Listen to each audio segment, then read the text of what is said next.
Hello, thank you for watching. This is World of Media. Today we are going to look at a topic that is Pan-Africanism. What is Pan-Africanism? Have you ever thought that there will be a rise of a united Africa that will front their people and make sure that Africa is regarded as one of the best continents? Now, let us listen to this professor and see his arguments on the Africa that we dream of and a united states of Africa. Challenge is not white supremacy, it's black inferiority and the abiding appetite amongst the black elite to function on the basis of white embrace. Number one. If we ourselves, even our thieves, are not patriotic, when they steal from Africa, they invest in Europe. They don't believe. The minister said, fix our own government, get a governance system. The people in charge of governance systems steal and invest elsewhere as an indictment or an affirmation of their own incompetence and incapacity. But the second bit is that I think both His Excellency Moussa Faki, Professor Lumumba, and the minister indicated, when you grow a disconnect between the people who give you legitimacy, who are the ultimate resource for the transformation of any nation, when you grow a disconnect between your culture, Amilcar Cabral said, every revolution is first a cultural revolution. A people must believe in themselves. That way they're able to produce both citizens and leaders who are not only patriotic and competent, but that are future focused and that are regenerative. Unfortunately for us, we have constantly killed three forms of assets. First asset, we kill our babies and our young people by never exposing them. And Rwanda is an exception to this, to what it means to govern and what it means to negotiate, what it means to compete. Number two, in all our countries, anybody, the age group of the people sitting at this table, when you are out of government, you are finished. The state has absolutely no use of the experience, the expertise, and the resources. We are constantly going elsewhere to look for experts that we either have in the diaspora or we have in our countries. The inability to build, retain, use our own local expertise and experience. The third is that we have created everything to be so leader-centric that most of our citizens either wait for God or wait for the leader or wait for foreigners. And the day must come in Africa where Pan-Africanism is Pan-Africanism of the people. No matter how brilliant institutions are, continental or regional, as long as they are not nourished by the ideas of African intellectuals, African artists and activists. But there is hope. Many of you may not see it as hope. The dominance of Afrobeat and Afropop in the world today, sending a message. If that can be used as a vehicle of cultural regeneration, if what the young people have been able to do with tech can be used as a way of reimagining, then what we're talking about as a phenomenon will end. The third is that we can't keep sending all our people. I know that is maybe brain gain for some people. We can't keep sending all our young people to Europe, to America, and elsewhere without creating pathways back. Why? Frantz Fanon said they realized that the empire or the center came and took the best from amongst us and took them to their best institutions, and they emptied them of their own culture and their own sense of being, and they filled them with ideas of how to be good Europeans and Americans.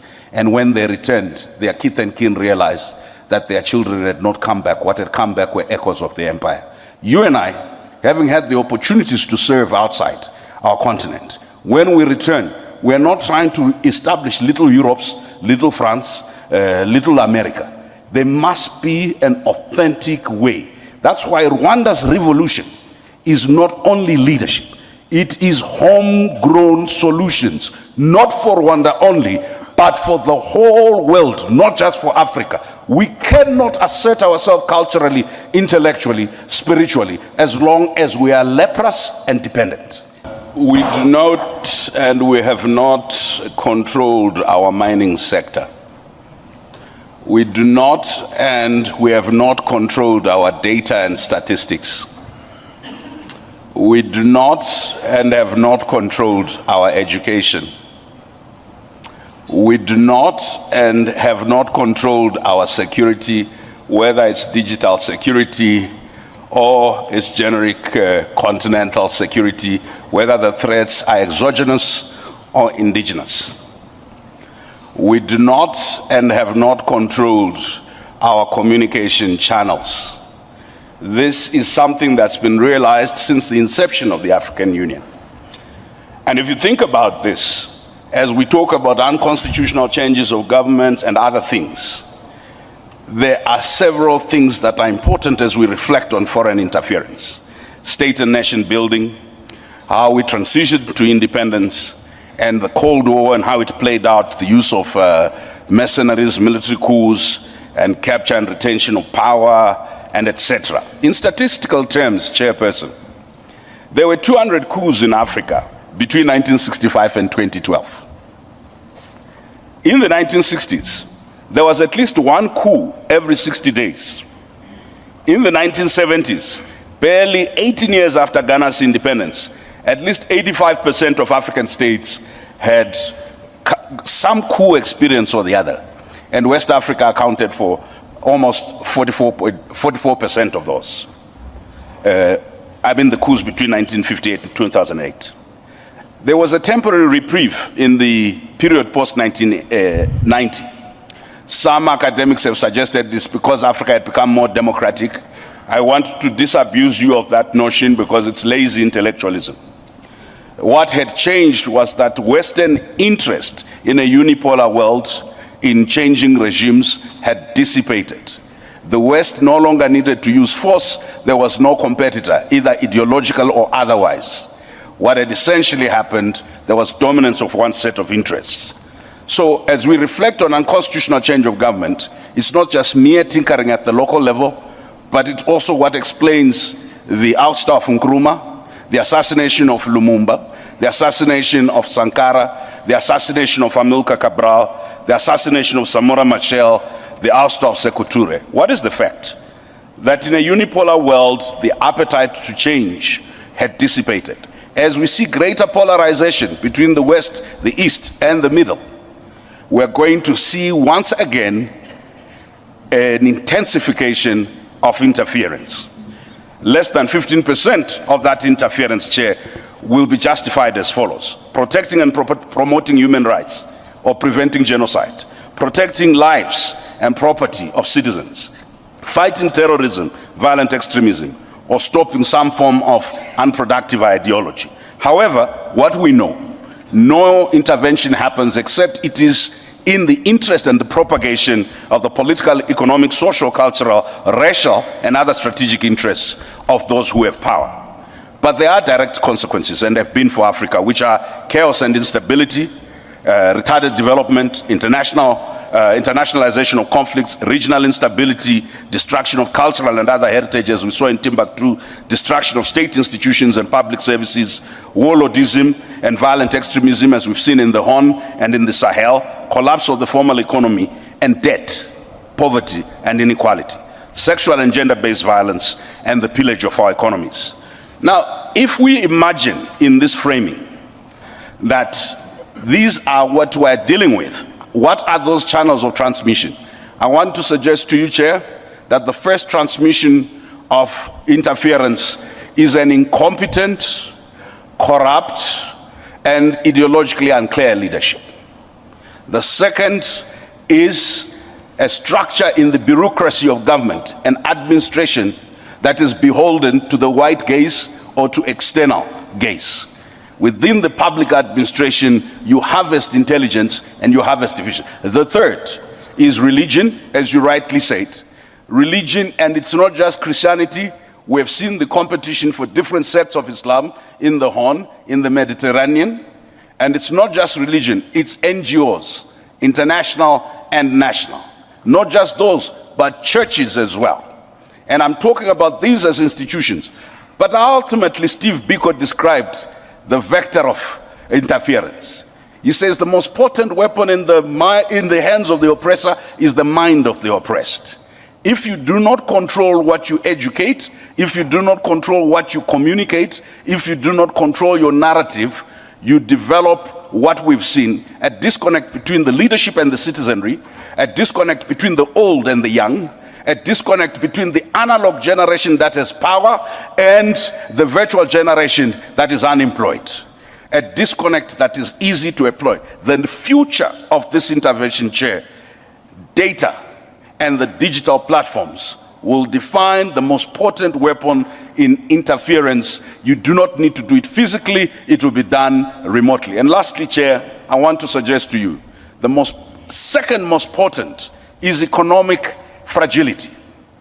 A people that cannot feed themselves, that depend on foreigners to feed them, will become slaves, either willingly or by force, until this continent assures its stomach infrastructure by its ability to feed itself, until this continent assures its mental infrastructure by the ability to think for itself and ideate. Then this continent will be thought for by others, fed by others. There's no liberty without these liberated intellectual zones and the ability to feed yourself. So interference happens because of our own inferiority and because of the supremacist views of others. My father told me a story of a man who was given a job as a janitor at the school. His job was to lock the gate every day at 6 p.m. And then some people in the neighborhood came and informally redistributed the fence. Some of you would say stole the fence of the school. This man faithfully locked the gate, but the fence had been stolen. And the purpose of locking the gate was to ensure safety. If the fence is stolen, put back the fence.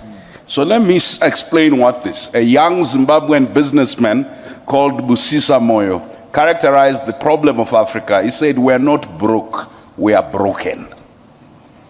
Right? And there is a difference.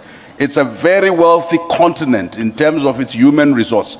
When the United States decided to appoint a head for PEPFAR, they took away from my senior here, the chairperson of the African Union, his head of Africa CDC. There are Africans strategically, or black persons strategically heading very strategic institutions in the global north. Why am I saying this? My elder Ashraf asked me about narrative. There are 5 modes of narrative. First mode is action.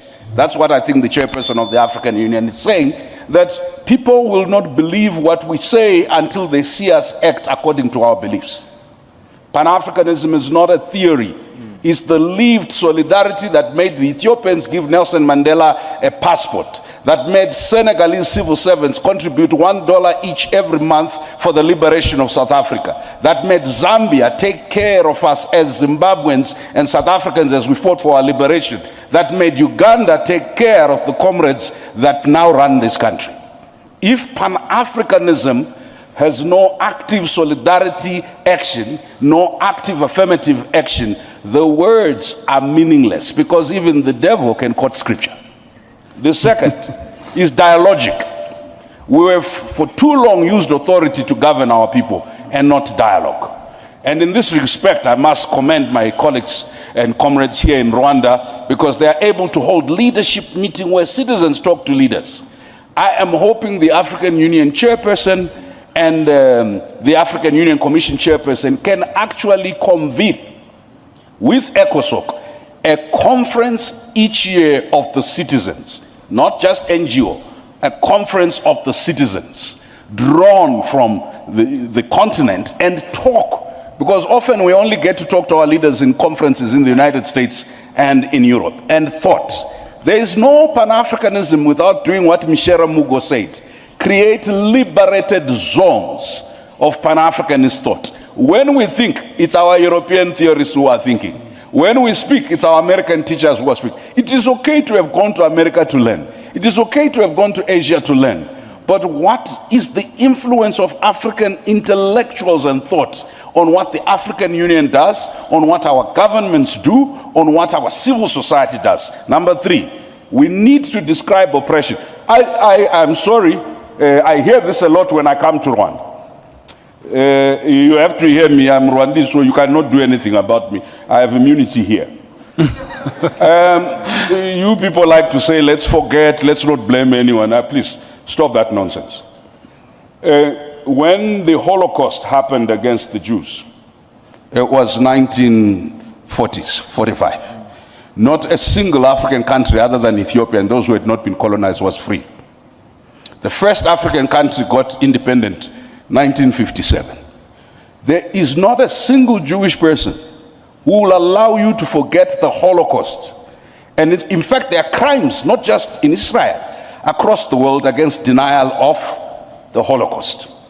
US foreign policy, Israeli foreign policy is very key. It's a central issue. Africans, for some reason, must forget something that happened 50 years ago, if you are Zimbabwe 80 years ago.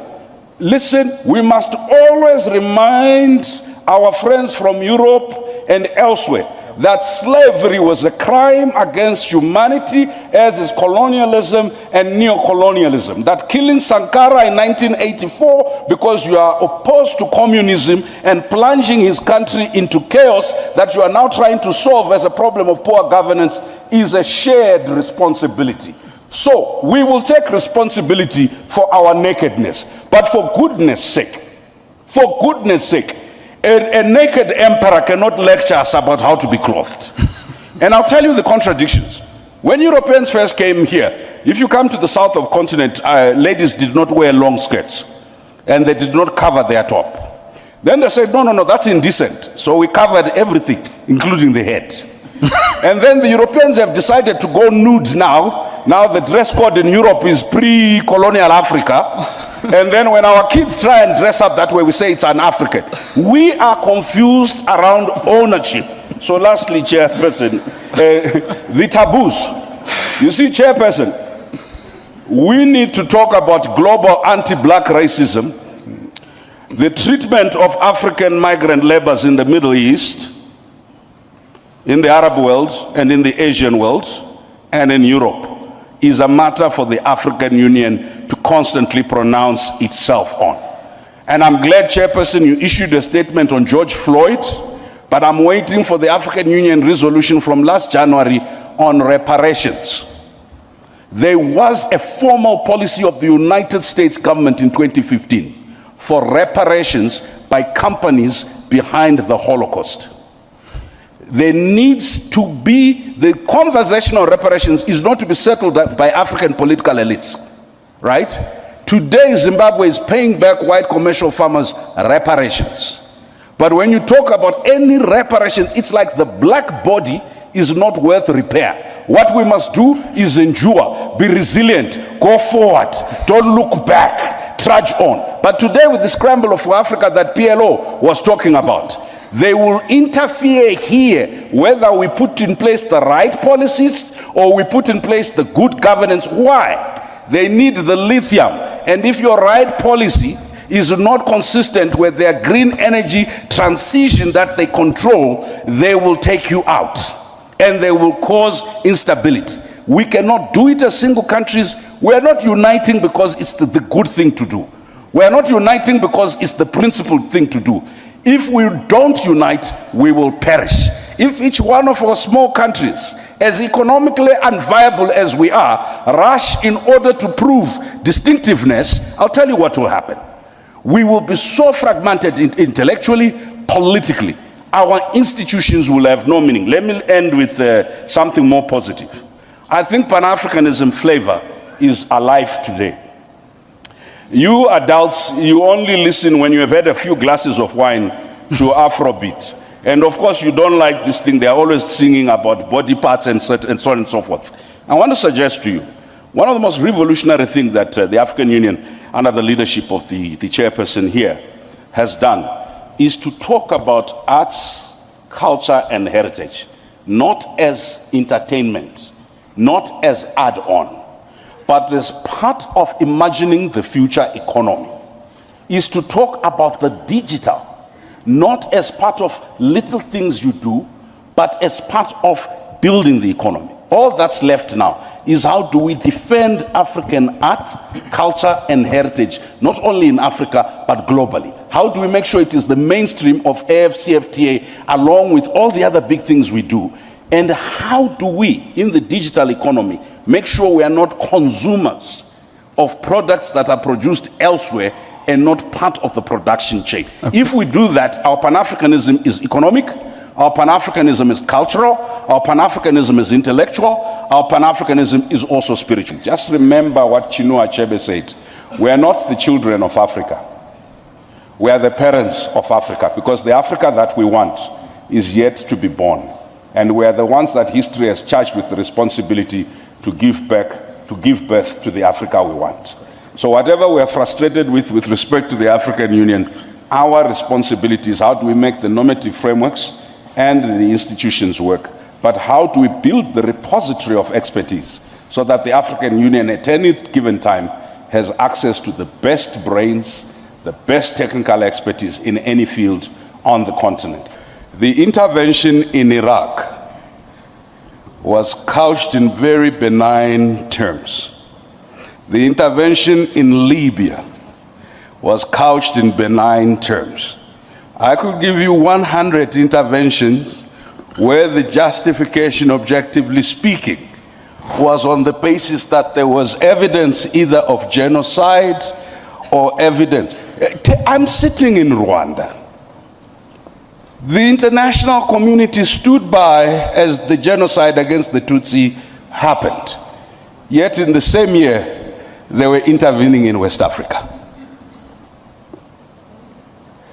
The construct of benign and malign is controlled and related to the question of narrative and strategic self-interest. We've often not paid enough attention, and thank you, Chairperson of the African Union, for educating us on how the international fora of decision-making, the Security Council and other fora, including at some stage how we transact within the International Criminal Court and other platforms, that evidence, and that was my point, we don't control data, we don't control digital platforms, we therefore are not controlling narrative in both analog and digital forms. What can practically be done? We do need to speak to Europeans, not as victims, because the erasure of the contribution in European consciousness of Africans to modernity and civility has constructed a white supremacist view that sees the evolution of modernity as a singularly European contribution.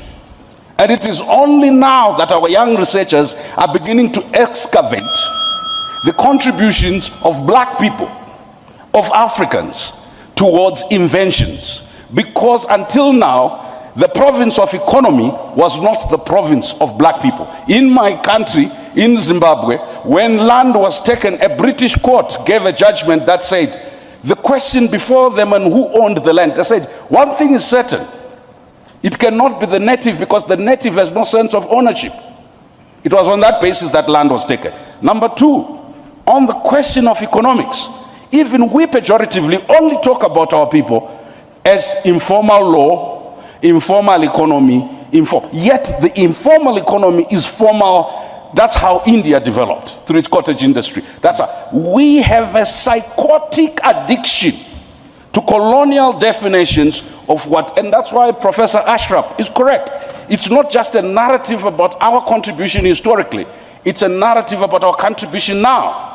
Our young people who developed M-Pesa, which is now being used globally, who developed Ushahidi, which has been used by over 300,000 organizations, including the Japanese, the US military, and the NATO forces, are never sufficiently credited. Why? Because it is not in the current psyche of most Europeans possible that Africans are anything else except the object of charity that deserve our mercy and our pity. Why? Because they are governed by tyrants, right? Or Africans are incapable of ethics. And we've constantly said that Switzerland, which received the Abacha loot, which received the loot from the then Zaire and now DRC, has constantly been ranked in anti-corruption indices as the cleanest country in the world. PLO and I are lawyers. The receipt of stolen property is theft at law. How is it that you will have Nigeria and Kenya ranked so far, and yet the country that receives the money ranked so up? I think that if you're changing narrative, you also have to change behavior. Our African leaders and citizens constantly confirm the European caricature, an object of pity. When we come into these spaces, we can never transact revolution in courtesy. I like to be civil, to be courteous, right? But each time I start pointing to atrocities committed by African governments, the Europeans and the Americans cheer me up. Each time I refer to the historical atrocities and continuing atrocities committed first by governments and by companies that are dumping cyanide into our underground water and nuclear waste, right? You know what it is said? This is retrogressive. It's undermining investment. It's again, listen, we cannot win the narrative battle by arguing in pockets. They are happy us talking about our localized, indigenized oppression. They are never happy us talking about the question of distribution and redistribution of the global economy, of global power. And what Nkrumah and others realized in 1963 at the founding conference, if Africa is not represented, if Africa does not own its narrative, but you can't own your narrative if your leadership is totally disconnected from its people. You can't own your narrative if your intellectuals are totally disconnected. We have underinvested in rural areas and slums where the majority of our people are. In fact, we treat them as security threats and they are over-policed. Number two, we have underinvested in our academic and research institutions. We'd rather bring McKinsey and bring Deloitte and Touch. They will help us do AU reform. Why? Because there are no African consultancies that we know. Even if they exist, we have no relationship with them to help us with AU reforms, with anything else. And this is not a pronouncement on McKinsey or Deloitte. It's a pronouncement on ourselves. We have not, as a leadership, begun to recognize that the native is capable of knowledge. The native is capable of economy. The native is capable of invention. You can't change the narrative if the starting premise is we're trying to be like Europe and to catch up.